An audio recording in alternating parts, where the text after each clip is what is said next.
Ministerios Elim presenta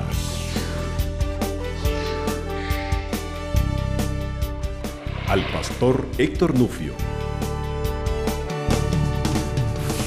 en el programa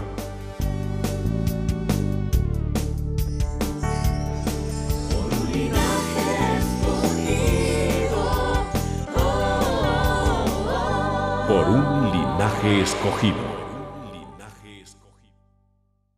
Y amén. Tome su lugar, por favor. Quiero llevarlo y quiero invitarle a abrir la escritura en el libro de Romanos, capítulo 5.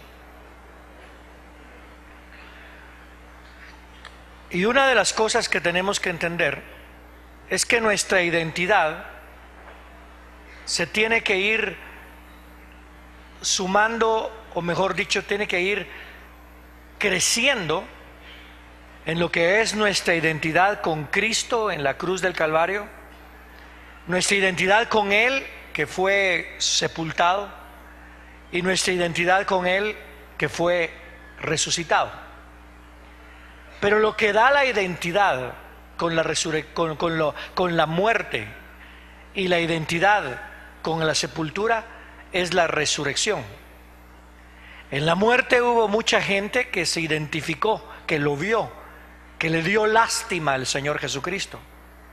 Incluso hubo uno que dijo, verdaderamente, este era un hombre justo. La mujer de Herodes, la esposa de Herodes, por ejemplo, la esposa de Pilato, tenía una revelación y le dijo a su esposo, mejor no te metas en este asunto. Mujeres estaban llorando cuando el Señor Jesucristo llevaba la cruz, y lloraron también cuando el Señor estaba muriendo ya en la cruz. Uno de los ladrones le dijo, acuérdate de mí cuando vengas en tu reino. Sin entenderlo y sin hablarlo, estaba profetizando que Cristo iba a morir y que luego iba a venir su reino. Pero no había un entendimiento, tal vez teológico sí lo había, pero no un entendimiento de que Cristo iba a resucitar. Entonces, cuando nosotros venimos al Señor, su identidad está basada en el hecho de que Cristo se identificó con usted y vio que usted y yo teníamos pecado y dijo, yo voy a pagar por el pecado de ellos. Pero luego no solamente hizo eso, sino que bajó a la sepultura, fue sepultado. Cuando hablamos de sepultura, hablamos de una lejanía o lo lejano de Dios. Cuando hablamos de sepultura, hablamos de alguien que se va a olvidar, alguien que no tiene vida. Y ahí se identificó con nuestra lejanía del Señor, del Padre. Pero cuando resucita, Él murió como nosotros debemos de morir o deberíamos de haber muerto. Él fue sepultado como nosotros deberíamos de ser sepultados. Pero Él resucitó no como nosotros íbamos a resucitar. ¿Sí me entiende lo que estoy tratando de explicar? O sea que la identidad de Cristo con nosotros se identificó, está en la cruz del Calvario y en la sepultura. Pero cuando Él resucita, Él no resucita como nosotros hubiéramos resucitado, sino que Él da principio a una resurrección a la cual nosotros nos identificamos con Él. Entonces es mi deseo que hoy usted entienda que Cristo se identificó con nuestra bajeza, que se identificó con nuestro pecado, que se identificó con nuestra lejanía de parte de Dios, que pagó por nuestros pecados para que ahora usted se identifique con aquel que resucitó de entre los muertos, aleluya, y que vivamos una vida llena de resurrección. ¿Cuándo le da un aplauso fuerte a ese Señor? Es más, fíjese bien, dice la Escritura que cuando Cristo resucitó, que soltó los dolores de parto de la muerte. Ahora, si nos vamos a la forma en que se utilizan los dolores de parto, es cuando se inicia el fin de algo. ¿Ok? Por ejemplo, una mujer está embarazada y 9 meses pasa por embarazo, y cuando ya comienzan los dolores, quiere decir que ya se está terminando eso. Cuando decía el Señor, porque vendrán guerras y rumores de guerras, y comienza a hablar que es el principio de dolores, que es el principio, que son dolores de parto, porque ya se va a acabar este mundo. Cuando nosotros observamos todas las amenazas, todos los rumores de guerras, que especialmente ahora con Corea del Norte, y todos los rumores de desgracias que hay, y todo lo que ocurre, comenzamos a ver que son principios de dolores, pero que los dolores se van a ir acelerando, y que los dolores van a ir tomando mayor fuerza, porque pronto nuestro Dios aplastará la cabeza de la serpiente antigua bajo nuestros pies. Este mundo se va a acabar como es hoy, y el Señor va a levantar una nueva creación para la gloria y honra de su nombre. Pues cuando Cristo soltó los dolores de parto de la muerte, lo que implica eso es de que la muerte se acabó. ¿Me escuchó? Todavía hay movimiento de muerte, todavía hay, pero la separación de Dios, porque eso significa muerte. Muerte no es simplemente expirar. Muerte es lo que determina que estamos lejos de Dios. ¿Me explico?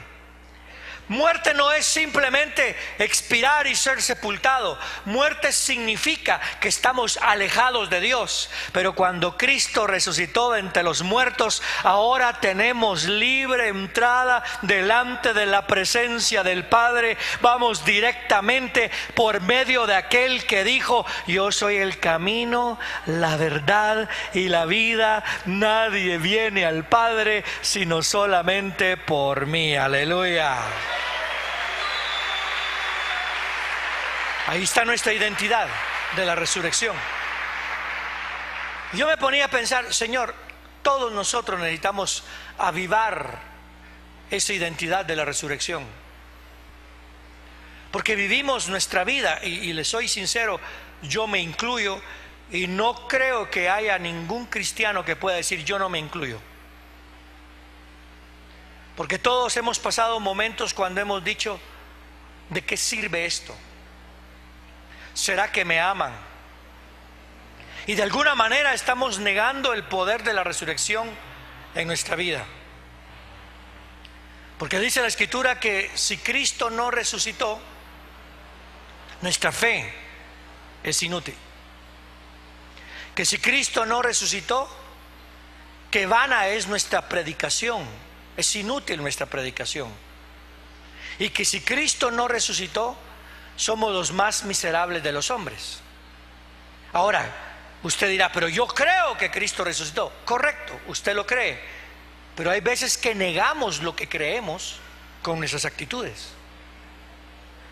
¿Cuántas veces aquí usted no dirá: ¿de qué sirve estar orando si de todos modos no sano? ¿Cuántos aquí no se habrán sentido miserables en sus vidas? ¿Cuántos aquí no habrán predicado el Evangelio? Incluso los comentarios que como ministros hacemos, decimos esto: Guatemala, y yo lo he dicho también, Guatemala somos 30-40% de cristianos, pero la violencia crece. ¿Qué estamos diciendo? Vana es nuestra predicación. Y yo me pregunto, ¿por qué ocurre ese sentimiento en nosotros? Porque el enemigo lo que quiere es que perdamos nuestra identidad de resurrección. Todos podemos decir, es más, todos lo vamos a decir ahorita. Diga: para mí el morir es ganancia. Dígalo. ¿De veras? No, ¿de veras? Es que cuando ya comienzan a temblarle las piernas porque se le están estirando. Aló. Es que a la hora de la hora es como alguien dice: si a mí me quieren hacer algo, yo hago esto y hago lo otro. Hablar es fácil hasta que llega el momento Y la razón por la cual estoy diciendo esto es porque yo le soy sincero, yo lo sé, yo lo creo. Para mí el morir es ganancia por Cristo, pero es en Cristo la ganancia, no es en la muerte. Y entonces me pongo a pensar, cuando a Pablo, gloria a Dios que a Pablo le dieron a escoger, le dijeron, ¿te querés venir conmigo o te querés quedar abajo? Qué casualidad que dijo, me quiero quedar abajo. ¿Me explico? Porque a la hora de la hora no entendemos lo que es la ganancia, porque la intención de ese texto no es quitarnos el deseo de seguir viviendo. ¿Me explico? No es quitarnos el deseo de estar con nuestra familia, no es quitarnos el deseo de seguir predicando el evangelio, no es quitarnos el deseo de seguir honrando al Señor, porque muchos lo entienden así. Ay, no, yo mejor me muero, porque para mí el morir es ganancia. Eso no es. Esa no es la forma evangélica de decir me quiero suicidar. ¿Me explico? Me voy a quitar la vida porque para mí es morir es ganancia. Eso mismo decía el mundo, eso mismo decía usted antes de venir a Cristo, porque usted y yo decíamos, mejor me muero, estoy mejor muerto que vivo. No es la misma actitud. Porque cuando uno lo dice, mejor me muero, mejor estaría muerto que vivo, lo que estamos diciendo es, ya no quiero vivir. Pero cuando decimos, para mí el morir es ganancia, es porque he estado viviendo para Cristo. Para mí el morir es ganancia, es porque tengo una conciencia clara de lo que es la resurrección del Señor Jesucristo. Porque para mí el morir es ganancia, es porque tengo una identidad, y esa identidad es de aquel que resucitó de entre los muertos. ¿Cuántos alaban el nombre del Señor? Ahorita va a entender a dónde lo llevo. ¿Qué me da identidad a mí? Bueno, a mí me da identidad el hecho de que soy guatemalteco. Algunos le dan identidad el hecho de que son de cierto pueblo en Guatemala. Otra identidad tal vez nos la da lo que somos. El abogado tiene identidad de abogado. Yo soy abogado. El médico, buscamos identidades. Tenemos identidad también familiar. Por ejemplo, yo soy padre, soy esposo, soy hijo, me da identidad. Cuando veo a mi mamá, digo, ella es mi madre. Tengo identidad por relación familiar. Tengo identidad por lo social, tengo identidad por lo religioso, por utilizar una palabra. Pues yo soy evangélico, soy cristiano, y así lo definen a uno. Por eso le dicen a uno, cuando uno va a sacar algún papeleo, le dice sexo masculino. ¿Me explico? Lugar donde nació, y usted escribe. Profesión, y usted lo escribe. Casado o soltero, y usted lo escribe. Y todo eso le va dando identidad. Pero ahora voy a hablar de una identidad que no se puede obtener aquí en la tierra. Una identidad que nada más viene por revelación. Una identidad que no es por la circuncisión, que no es por guardar la ley, que no es por ser judío, que no es por ser evangélico, que no es por nada, sino que es simplemente porque el Padre te lo reveló. Y por eso le dijo el Señor a Pedro: Pedro, esto no te lo reveló carne ni sangre. Nada que nos haya revelado carne ni sangre nada que nos haya revelado carne y sangre es lo que nos da identidad en la presencia del Señor.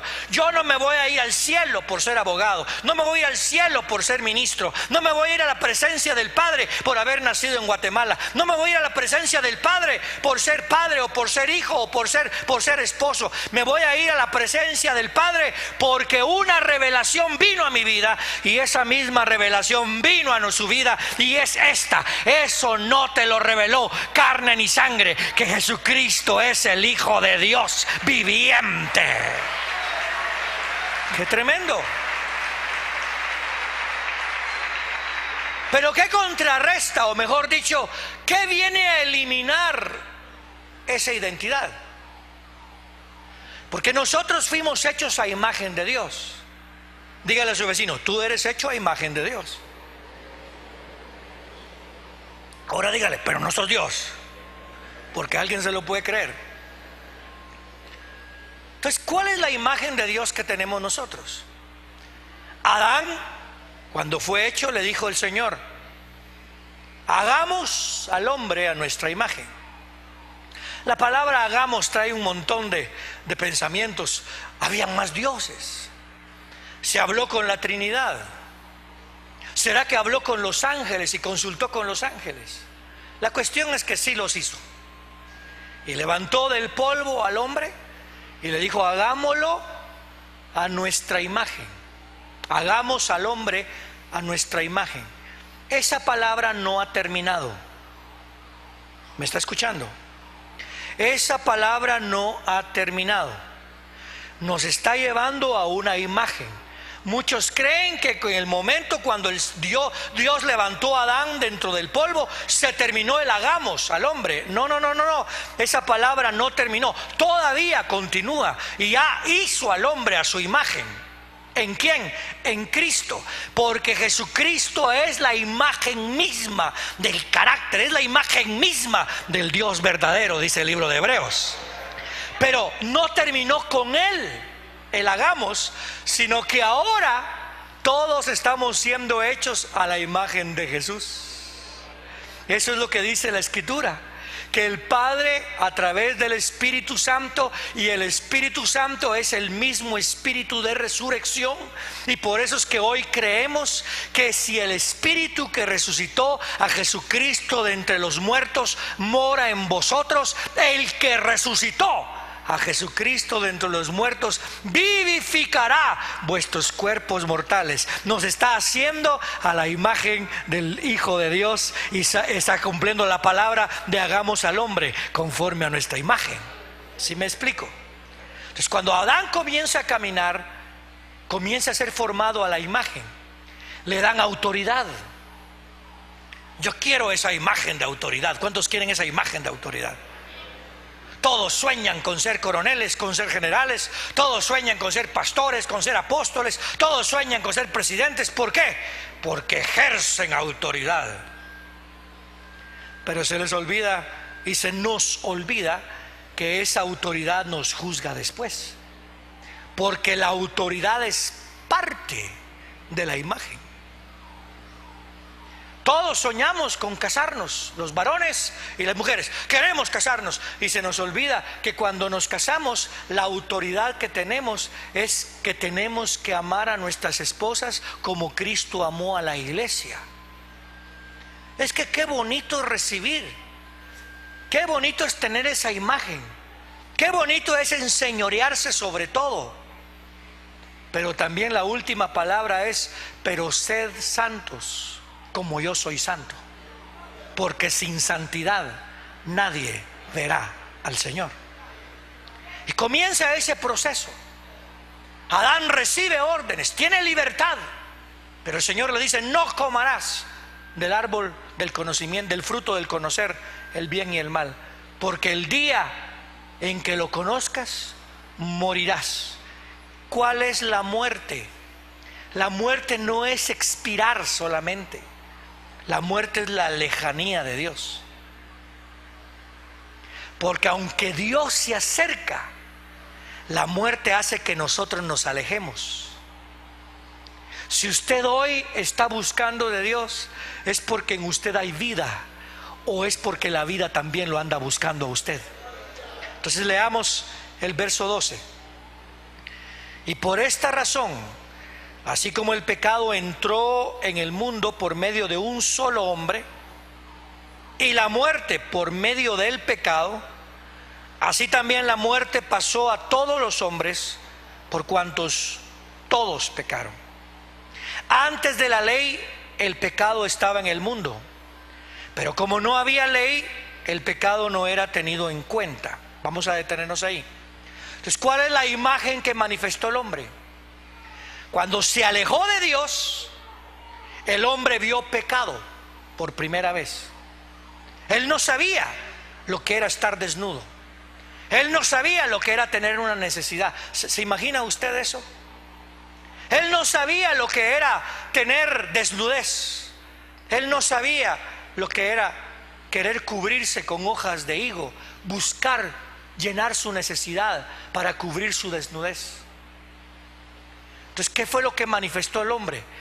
Manifestó la imagen de Dios, de ley. Oiga eso. Manifestó la imagen de Dios de justicia. Manifestó la imagen de Dios de mostrar la debilidad que tenemos. Por eso es que nadie puede realmente ver a Dios cerca hasta que no se da cuenta de qué tan lejos está uno.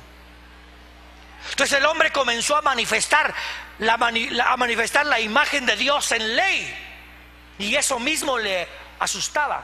Ya el hombre definía quién vivía y quién moría. Eso sucedió con Caín, que mató a Abel. Esa era la imagen, estaba mostrando parte de la imagen, pero no podía mostrar la imagen de misericordia. Y no podía mostrar la imagen de santidad. Entonces la muerte gobernó desde Adán hasta Moisés. Pero note lo que dice: pero como no había ley, el pecado no era tenido en cuenta. Esto no quiere decir que todos los que pecaron antes de Moisés, que entonces los pecados no se les tomaba en cuenta. No dice eso, sino que lo que dice es que el hombre doblegó su capacidad de saber la ley de Dios y comenzó a utilizar la ley a su propia manera. No la ley escrita, no la ley de Dios, sino la ley de sus deseos. ¿Me explico? Una vez un hombre le pegó a una mujer y después le llegó a pedir perdón. Mijita, perdóname porque te pegué. Ella no le contestaba, perdóname. Y no le contestaba, perdóname o te vuelvo a pegar.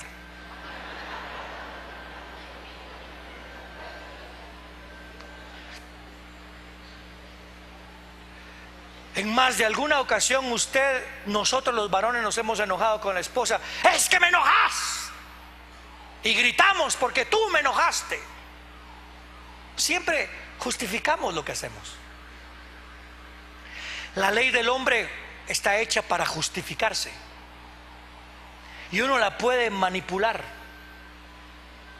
Robé pero porque tenía hambre. Maté porque me caía mal. Recuerdo a un joven que en una ocasión me contaron que andaba en prostíbulos. Y lo mandé a llamar y lo regañé. Y me dijo, ¿y qué quiere que haga? Usted como tiene mujer, ¿verdad? Imagínese. Todo lo justificamos. Y esa es la ley. Ese es el pecado sin ley. Ese es el pecado sin ley. No se tomaba en cuenta. No podían los hombres ver. No podía darse cuenta Caín que había pecado matando a su hermano. Imagínese, hermano, Caín viene y mata a su hermano, pero como no estaba escrito no matarás, le dio igual. Bueno, se murió. Yo ni sabía, fíjese que yo agarré algo, no sé cómo lo mató, pero supongamos que lo mató con una piedra o con un palo. Yo le pegué en la cabeza a usted, y yo que sabía, de repente comenzó a salir una cosa roja, fíjese, porque nunca habían visto muerte. Y cuando quedó tirado, yo ni sabía que lo había matado, y lo dejé ahí tirado. Y de repente viene Dios y me dice a Caín, le dice a Caín, Caín, ¿dónde está tu hermano? Y oiga, ¿acaso soy yo guarda de mi hermano? Pues increíble, hermano. Cuando no hay ley, no tomamos en cuenta nuestros pecados. Cuando no hay ley en una casa, usted lo sabe, el hijo tira la comida, el hijo escupe, el hijo roba, el baby roban. Hay abuso en los hogares. Yo conocí una hermanita que tenía 14 hermanos y todos abusaron de ella. Y cuando yo le platiqué y comenzamos a conversar, pastor, así es la vida, era de México, así es la vida en el rancho. Para eso son las mujeres, pensaba ella. Porque no había una ley establecida, no era pecado, ya estaba en el pasado. Cuando algo ocurría, está en el pasado. Y estamos manifestando una imagen que no es la de santidad. Entonces viene Dios y dice, cuando el pecado no era tenido en cuenta, pero no obstante, la muerte reinó desde Adán hasta Moisés. Lo que está diciendo es, aunque no era considerado pecado porque no había ley, de todos modos era pecado. Lo que declaró que era pecado no es la ley, ya era pecado. ¿Me explico, hermano? Era pecado. No fue la ley la que vino a decir esto es pecado. Ya era pecado. Antes de que usted supiera de la ley, usted sabía que no debía de matar, usted sabía que no debía de robar, usted sabía que no debía de mentir, porque rompía relación, traía muerte a una relación. Traía muerte. ¿Qué es muerte? Separación. Te separa de Dios, te separa de los hombres. Todo aquello que te separa de la comunidad, te separa de la iglesia, te separa de tu matrimonio, te separa de tus padres, te separa de tus hijos, es muerte. Y si es muerte, es porque hay pecado. El pecado metió a la muerte en nuestras vidas. El día que tú y yo estemos alejados y que no haya comunión, se metió el pecado. Porque hay muerte. Algo ocurrió. Algo que no cumplió la ley del Señor. Y entonces, por eso es que reina. Porque lo que declara que es pecado no es la ley. Es nuestra naturaleza de relación con Dios. Todo lo que me aleja de Dios es pecado. Todo lo que me aleja de aquellos con los cuales yo tengo comunión, hay pecado. No estoy diciendo que usted pecó, pero estoy diciendo que hay pecado. ¿Me explico? Por ejemplo, si alguien me roba, yo no quiero volver a ver a ese ladrón. ¿Aló? Entonces, ¿qué pasa? Me alejó. Y entonces, ¿por qué me alejó? Porque hay pecado. Se rompió una relación. Y si se rompió esa relación, hay que resolverla. ¿Cómo se resuelve? Porque ya entró una identidad de pecado, ya entró una identidad de separación. ¿Se recuerdan aquel hombre que llegó y le dijo: Señor, aléjate de mí, porque soy pecador? Le dijo Pedro. ¿Por qué? Oiga lo que dice Dios: Señor, aléjate de mí. ¿Por qué? Porque soy pecador. Salta la identidad del pecado. Y cuando salta la identidad del pecado, reconocemos que tenemos identidad con el primer Adán. ¿Qué fue lo que hizo Pedro? Lo mismo que hizo Adán. Pedro le dijo a Jesús: aléjate de mí, porque soy pecador. ¿Qué fue lo que hizo Adán? Salió corriendo a esconderse. ¿Por qué? Porque sabía que estaba desnudo. ¿Qué es lo que ocurre en nuestras vidas cuando estamos en pecado? No queremos adorar, no queremos orar, no queremos cantarle al Señor, no queremos ir a la iglesia, no queremos buscar de eso. ¿Por qué? Porque hay pecado. Y entonces comenzamos a ver que hay problemas y tenemos que cambiar de identidad. Porque a través de nuestra vida, usted tiene un hombre viejo. No estoy hablando de su esposo, estoy hablando de usted.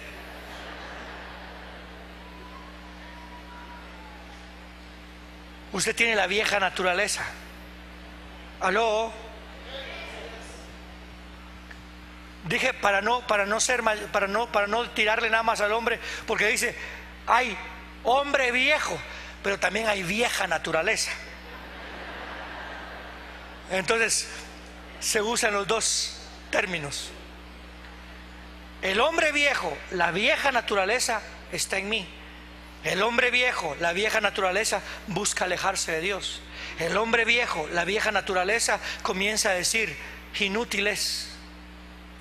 Porque de balde yo trato de dejar el pecado y no puedo. De balde yo trato de dejar la adicción y no puedo. De balde trato yo de restaurar mi matrimonio y no puedo. En vano es mi prédica, Porque yo oro, yo pido, yo le digo, yo proclamo, yo testifico y no hay cambios. Y entonces, cuando alguien tiene una fe vana y cuando alguien tiene una prédica vana, se convierte en un hombre miserable. ¿Me escucha? Si usted ha tenido una fe en vana y que usted no la tiene, pero usted la ha definido así, de balde uno ora. ¿Para qué tanta la iglesia? De balde creo yo si tengo necesidad. Fe vana, prédica vana. Resultado, me siento miserable. Que fue lo que Pablo dijo. De balde soy fariseo de fariseos. De balde soy judío. De balde soy circuncidado, porque veo en mi cuerpo la ley del pecado. Y cuando observo la ley del pecado, lo que no quiero hacer, eso es lo que hago. Y no puedo dejar de hacerlo. Miserable de mí. Vana fe, vana prédica.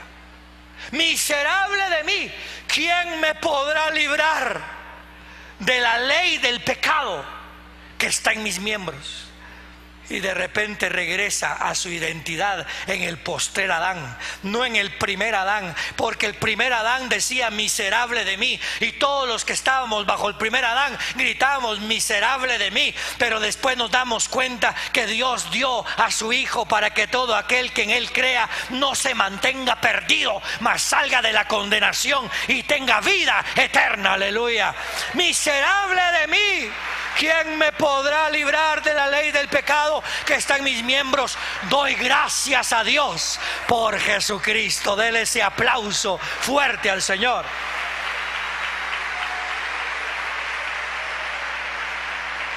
Entonces, verso 15. No obstante, la muerte reinó desde Adán hasta Moisés, aún sobre los que no pecaron con una ofensa semejante a la de Adán, quien es la figura del que había de venir. ¿Cuál es la figura? Que por un hombre se arruinó todo el mundo. ¿Por qué? Porque todos pecamos. Esa era la figura. Ahora, esa era la sombra, la figura. ¿A cuál es el cuerpo ahora? Lo verdadero, que por un hombre entra la vida. Pero quiero que entienda, no entró la vida en la cruz, ni en la sepultura, ni solamente en la resurrección. Entró la vida en la cruz, en la sepultura y en la resurrección. Porque es un testimonio trino. ¿Me explico? El mismo que murió fue el mismo que fue sepultado. El mismo que fue sepultado fue el mismo que resucitó. El mismo que resucitó es el mismo que va a volver. ¿Cuántos creen eso hoy? Es el mismo que va a volver. Entonces, ver el verso 15. Pero el don no es como la ofensa. Porque si por la ofensa de aquel uno murieron muchos, mucho más abundaron para muchos la gracia de Dios y la dádiva por la gracia de un solo hombre, Jesucristo. Ni tampoco es la dádiva como el pecado. La ofensa es el pecado, pero la ofensa es en sí Adán. La dádiva de aquel uno, porque el juicio a la verdad surgió de una sola ofensa para condenación, pero la gracia surgió de muchas ofensas para justificación. O sea que Adán pecó y todos cayeron. Ahora viene Cristo y porque todos pecaron, Él murió. ¿Está viendo la diferencia? Adán estaba vivo, pero como él pecó y murió, todos murieron. Cristo vino a la muerte, caminó entre nosotros. Pero ¿por qué vino a la muerte? Contrario a Adán, que por uno todos murieron, ahora viene Cristo a todos los que murieron, y por todos los que murieron Él vive. ¿Me explico? Para que ahora todos los que crean en Él no se mueran, mas vivan para siempre. Es increíble esto. Esa es la identidad que tenemos que tener. Oiga lo que dice: porque si por la ofensa de uno reinó la muerte por aquel uno, ¿cuánto más reinarán en vida? ¿Escuchó? Para todos aquellos que están esperando morirse para ser santos, el lugar donde menos pecado hay es el cementerio. Por algo a nadie lo nombran santos sino 50 o 100 o 200 años después de muerto. ¿Me escucha? Pero oiga lo que dice: porque si la ofensa de uno, por la ofensa de uno reinó la muerte por aquel uno, ¿cuánto más reinarán en vida? ¡Hala! Diga conmigo: reinarán en vida. O sea que usted ahorita tiene que comenzar a reinar. Pero no piense en reinar sobre su mujer o sobre sus hijos primero. Siéntese primero en el trono de su cabeza. ¿Aló? Siéntese primero en el trono de su propia vida. Y diga usted, cuando venga el yo, y el yo, y el yo, y el mío, y el mío, y el mío, usted reine y diga: ya no vivo yo, sino que Cristo vive en mí. Yo quiero llegar a eso.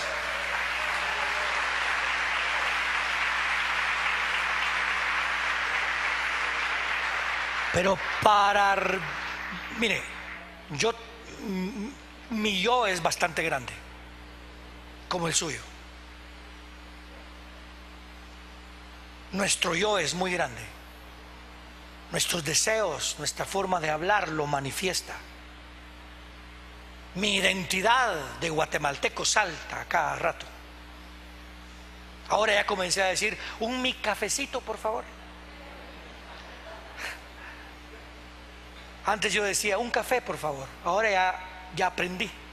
Ya digo: mi cafecito con una mi champurrada, por favor. Antes yo compraba las cosas, ahora las pido: me regala. Va. Ese es mi yo. No, y lo explico así para que usted me entienda que estoy hablando de mi yo. Mi carácter, mi identidad. Mi identidad de lo que ocurrió cuando era niño. Mi identidad sale en mi carácter. Mi identidad sale. ¿Sabe usted lo que es el estrés? Es la conexión con la identidad de lo que usted hace, de lo que usted es, de lo que otros esperan de usted y del lugar donde usted vive. ¿Quiere usted quitarse el estrés? Comience a pensar que ya no vive usted, sino que Cristo vive en usted. Pero yo vivo en estrés. Tengo estrés porque soy pastor. Tengo estrés porque tengo que predicar. Tengo muchos cultos. Tengo estrés porque vivo constantemente en esto y en lo otro. Tengo estrés porque mi vida me recuerda. Tengo estrés. Y entonces viene el Señor y me dice: tienes que reinar en vida. Pero ¿cómo voy a reinar en vida? Aquí lo dice: ¿cuánto más reinarán en vida los que reciben la abundancia de su gracia y la dádiva de la justicia mediante aquel uno, Jesucristo? ¿Cuál es la abundancia de su gracia? El hecho de que el Verbo se hizo carne, de que caminó entre nosotros, de que pudimos ver su gloria, la gloria como la del unigénito.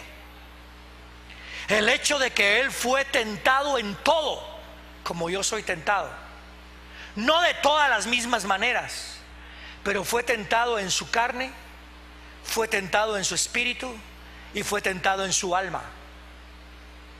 ¿Me explico? En la carne lo tentó el diablo. ¿Tienes hambre? Haz que las piedras se conviertan en pan. En su alma lo tentó cuando le dijo: adórame y te doy todo esto. Y en su espíritu lo tentó cuando le dijo: lánzate. Y el Señor le dijo: no tentarás al Señor tu Dios. Fue tentado en todo, aún en cosas ocultas, en mi carne. Porque usted es tentado en cosas ocultas. Cuando Cristo dijo: si es posible que pase de mí esta copa. Fue tentado en todo, pero sin caer en pecado. Para que ahora los que hayamos caído en pecado, los que hemos caído en pecado, lo miremos a Él y digamos: pero creo en ti, tú eres el Cristo, el Hijo del Dios viviente. Y esa gracia abunda en nosotros. ¿Cuántos saben que Jesucristo pagó por todos sus pecados? ¿Cuántos saben que Cristo derramó de su sangre por todos sus pecados? Denle ese aplauso fuerte al Señor.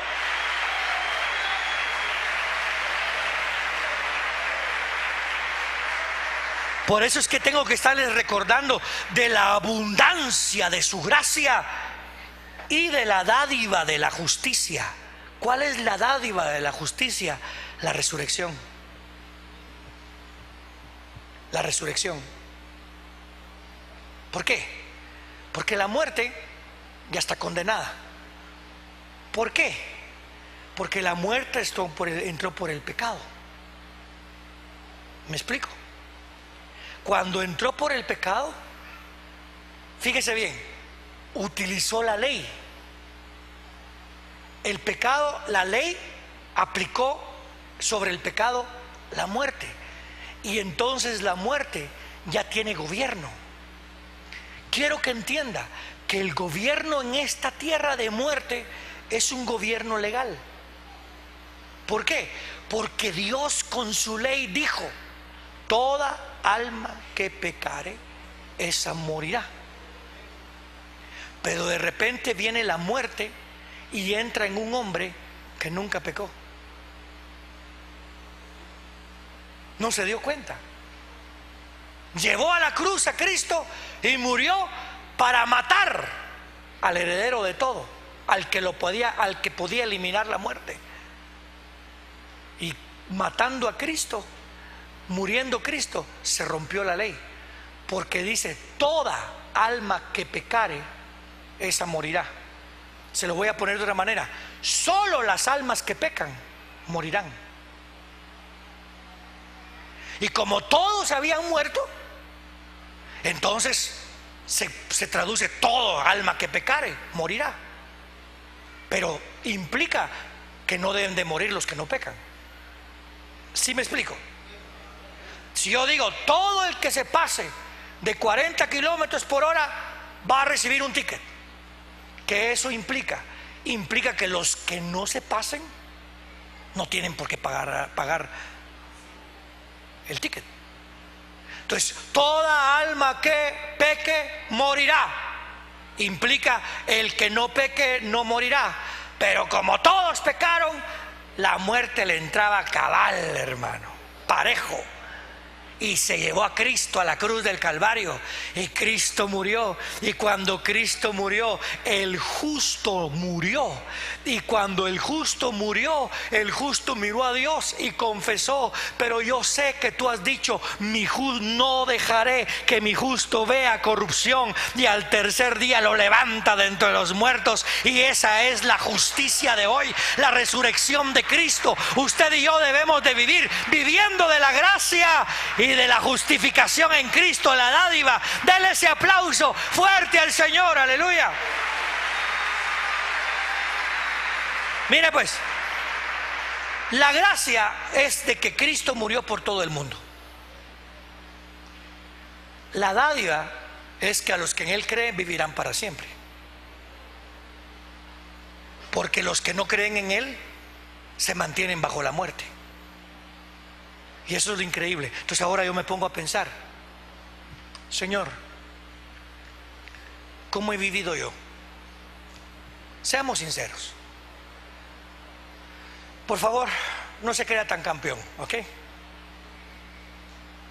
Pastor, yo nunca he dicho de qué sirve, nunca.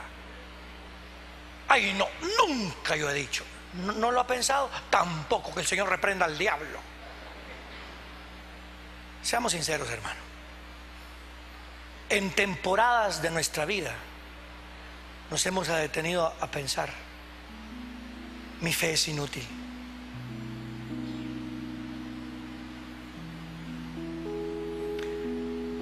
En temporadas de nuestra vida nos hemos detenido a pensar: mi prédica es inútil. Y en temporada de nuestra vida nos hemos sentido miserables.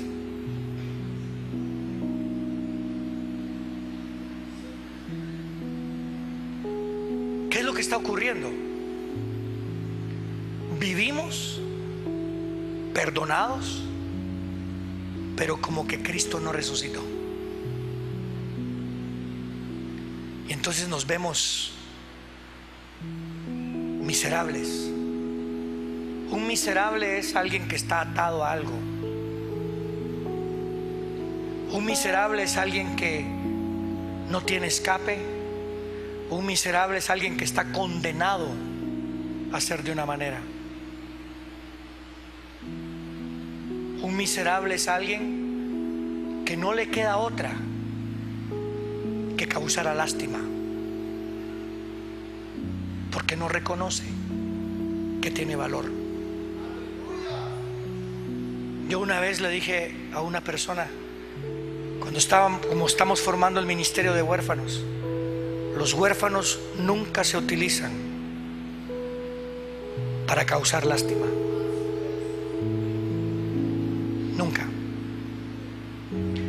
Eso a mí me ofendería. La orfandad se debe utilizar para causar responsabilidad, pero nunca lástima. Nunca utilice su vejez para causar lástima. Nunca utilice su juventud para causar lástima. Nunca utilice su necesidad, ya sea de enfermedad o de lo que sea, para causar lástima. Utilícela para causar responsabilidad. Por eso es que como iglesia tenemos la responsabilidad sobre viudas, sobre huérfanos, sobre pobres, pero no con lástima. ¿Me explico? ¿Por qué? Porque Jesucristo sí resucitó de entre los muertos. Sí resucitó. Hoy yo le pido a Dios: trae, Señor, una revelación. Despierta la revelación que tú diste en esta casa de que Jesucristo resucitó de entre los muertos. Póngase de pie conmigo, por favor. Quiero leerle de nuevo el texto.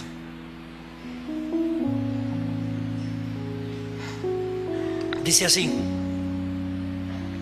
porque si la ofensa de uno reinó la muerte por aquel uno, ¿cuánto más reinarán en vida los que reciben la abundancia de su gracia y la dádiva de la justicia mediante de aquel uno, Jesucristo?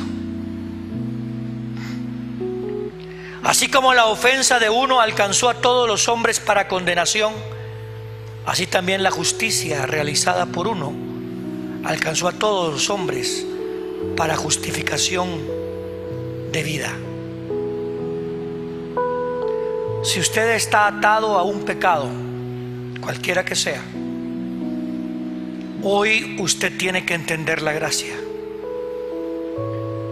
Y si usted está atado a una condición en la cual usted no se da cuenta que su fe no es inútil, que su prédica no es inútil, y si usted se siente miserable, tiene que pensar en su identidad de la resurrección. Miserable es aquel que muere y se va al infierno, pero usted, si muere, no muere, vive para siempre. Bienaventurados los que hemos participado ya de la primera resurrección. porque Cristo vive en nosotros.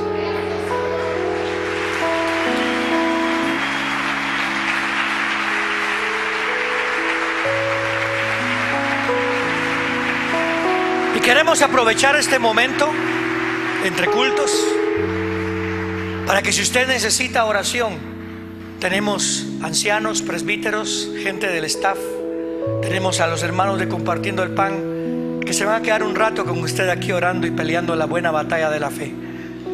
Pero si usted necesita oración al respecto de lo que hemos hablado, por favor, comience a venir aquí al frente en este momento.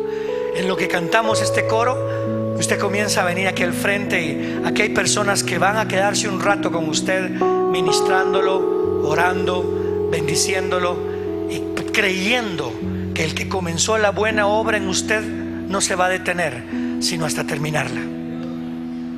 En reposo, en silencio, sé que tú eres Señor.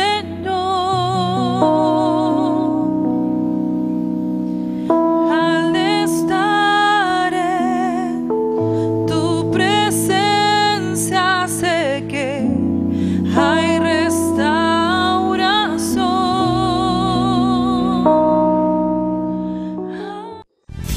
por un linaje escogido.